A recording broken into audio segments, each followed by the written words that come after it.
going on, people? Mmxiv here. Welcome to the vinyl shit. Sorry it's been a while. I've been extremely busy. I had a whole bunch of other shit going on that I talked about in the most recent video I did, which was the Uncommon NASA halfway review. If you haven't watched that, go do that.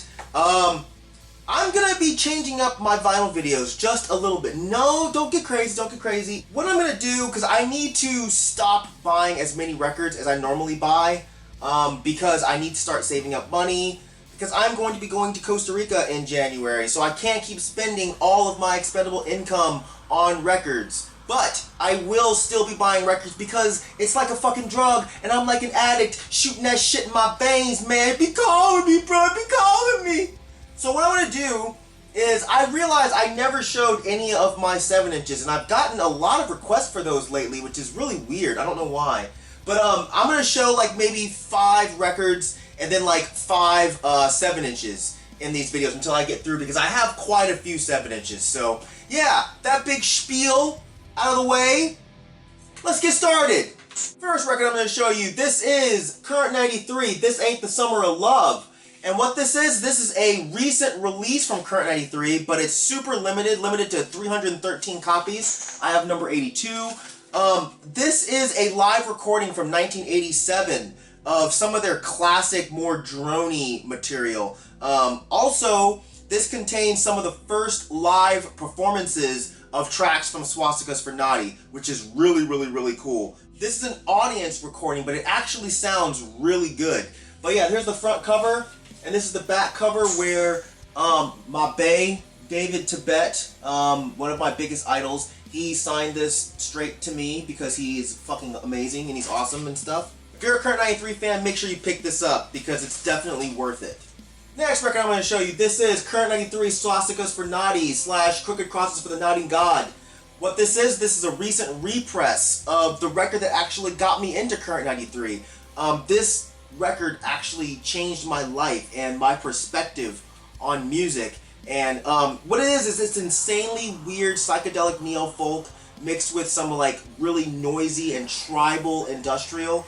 And I remember when I first heard this record, I remember thinking that this sounded like the ramblings of a madman. And 15 years later, I'm still thinking that it does, but although more of a genius. And even though those two things can be totally synonymous with each other. But anyways, this is a fantastic record. Here's the front cover. Here's the back cover, which David Tibet again signed to me because he's awesome. And here's the inside cover, which is just absolutely beautiful. It also comes with this really cool insert, as well as the picture on the back there. This is a double LP, and the Crooked Crosses for the Nodding God record is on green, and the Swastikas for Noddy record is on purple. So yeah, this is a very cool, very cool repress. So if you have the money, I definitely suggest you pick this up. This is one of my favorite records. Next record I'm going to show you, this is Lluvia with Eternidad Solemne, which I'm probably mispronouncing that, but you know how I do. This is the second full length from Lluvia. Fantastic, dark, noisy black metal from Mexico. Absolutely fantastic. This record from start to finish has such a really cool atmosphere to it, and the way the black metal rolls into these like really depressing tracks with like rain, it's just awesome, man. Just really well done, and this might creep up into my best of list for the end of the year. But here's the front cover, and here's the back cover, and this actually slides out from the front here. Then you have this. Very cool stuff. Next record I'm going to show you, this is Outside the Great Circle. What this is a weird project from this guy named Kostin Koranu. And what it is it's a soundtrack to a film that he made, but it's also a soundtrack to an art exhibition that he did. But this is really cool. The movie soundtrack has Attila from Mayhem, David Tibet, Mirai from Psy, and some other dudes on it, and it's absolutely awesome, man. Both sides are really dark, but beautiful ambient music. Very interesting stuff, and it's really cool how you have Attila starting the track off with his pain growls, and then you have Tibet coming in at the end to close it off with this amazingly beautiful piece that he recites just in this amazing way that he does. But yeah, it's a great record if you're into like ambient drone stuff. Yeah, here's the front cover. Ow, what the fuck is that? Anyway, front cover, back cover, and here's the inside insert. Very cool. Next record I'm going to show you, this is Serpents' Lair. This is their 2014 demo. This came out last year, as I said, and it absolutely blew me away. I ran across their Bandcamp totally randomly and just clicked, and I was just like, holy shit, this is fucking amazing. And it actually finally got pressed on wax this year. It's dark, ferocious, ugly black metal, really, really aggressive stuff, but absolutely fantastic record. I don't remember if this was on my best of list last year. If it was not, it was definitely a high contender for it. Alright, so now I'm going to show some 7 inches here, which I've been collecting 7 inches since I was in fucking like 10th grade or something. But starting off, this is Abnegation, Extinguish the Sickness. This is one of the very first 7 inches I ever got. And Abnegation, they were a vegan straight edge band from Pittsburgh, Pennsylvania. One of the earliest bands to kind of put the metal in their hardcore. Even with the annoying pro-life song, "The fetus is alive, the fetus is alive." This is still a pretty good 7 inch. Members of this band actually went on to form this band called Creationist Crucifixion, which was a great super techie grind band. So, you know, check that out too. But yeah, awesome record.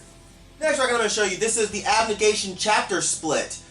This is the best thing Abnegation ever did. Maybe second to the track that they did on the Rod Coronado comp.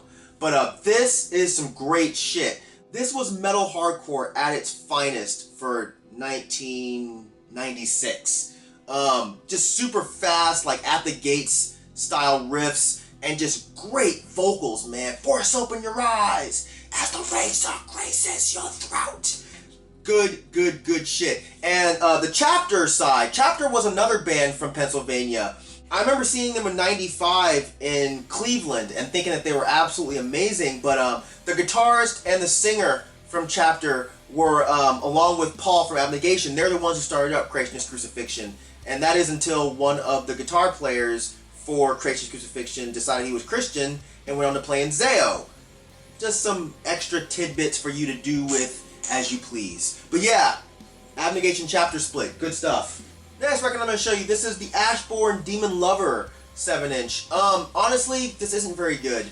I would not recommend this. It's a German hardcore band that just wasn't really impressive. They kind of sound like a not quite as good Sistrel. I think I got this for $1, which is why it's still in my collection, but it's not terrible, it's just kind of dry. I think the band Congress does this sound a lot better, but it's kind of one of those bands that was trying to add metal to their hardcore, but it just ended up being a whole lot of kind of boring, heavy chug riffs with a couple of like kind of weak blast beats. So I don't recommend this, but showing you anyway. Next record I'm going to show you, this is Angel of Light, Praise His Name. If you don't know Angel of Light is what Michael Girard did after Swans and before he got Swans back together again. Not nearly as dark as Swans. This was more of like the alt-folk type of stuff.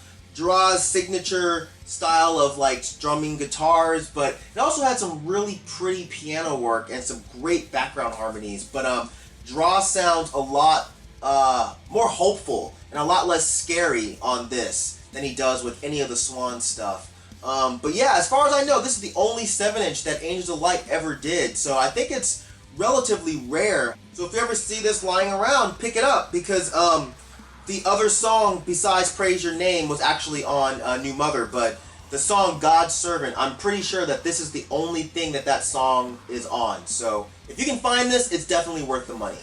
And the last record I'm going to show you, this is the self-titled 7 inch from Ashes.